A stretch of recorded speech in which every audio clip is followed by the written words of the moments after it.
Құрметті жақсылар, шайтан деген бұл азғырушы, барлық азғырушы. Ал енді нәпс деген бар.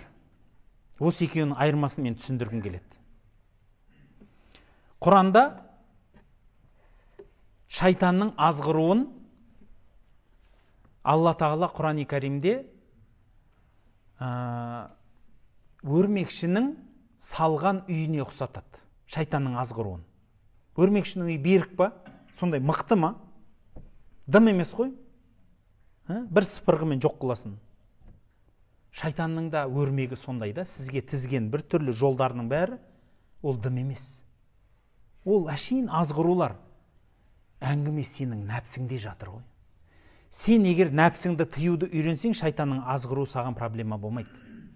Ал егер сен нәпсіңді тыюды үйренбесең, шайтанның кішкентай азғыруы жетеді, сен ары қарай өзің алып кетесің. Өзің оталып кетесің. Сондықтан Құран-ы Кәрімде қияметте шайтанды алып келеді екен. Бүкіл адамзаттың алдына алып келген кезінде шайтан айтады екен ғой. Ей халайық, менің сендерге тек қана жүректеріңе салған уәсвәсәм үшін мені жазғырмаңдар дейді. Айналайындар, күнәларың өздеріңе дейді. Мен бір күн бүгін Алладан қорқамын мен. Құдайдан қорқамын мен. Құдайды танимын. Жасаған күнәңді маған жаппа дейді, ары жүр. Ол рас қой. Өткен сенің қолыңнан ұстап алып кеп күнәні жасаттырдым ба мен?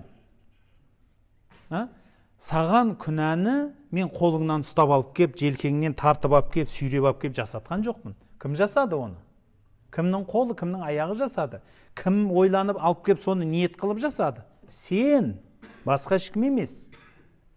Сондықтан, құрметті жақсылар, шайтан тек қана ой салады.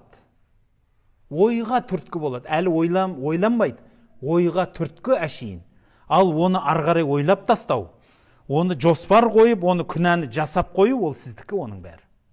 Оның бәрі нәпсінікі. Сол үшін адам нәпсісін тәрбиелемей, бұл өмірдің бақытына жетпейді. Өзінің нәпсісін реттемей, білгеніңді жасай бердеу, бұл да қате. Тіпті кейбіреулер осы заманның психологиясын оқып алып ойлайды.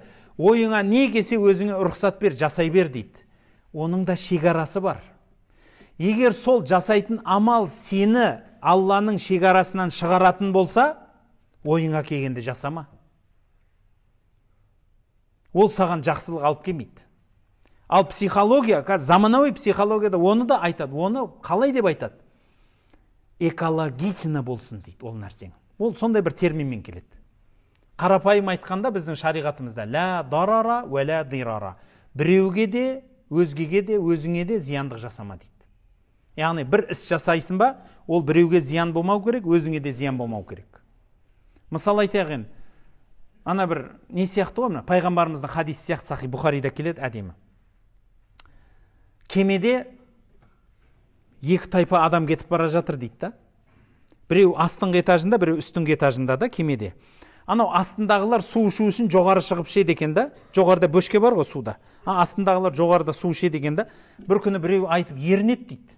Сөйтіп, біздің астымызда су ағып отыр, мынаны тез іше бермейміз ба? Жоғары шыға бергеннен гөрі қайта деп айтады дейді. Не болатынын білесіз ғой?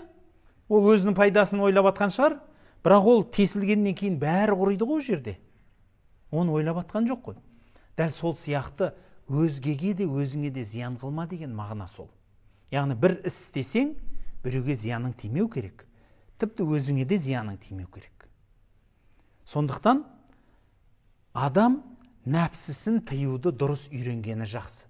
Ойыңа келгенді істе деген сөз, оның да шекарасы бар. Тіпті психологияның өзінде шекара бар.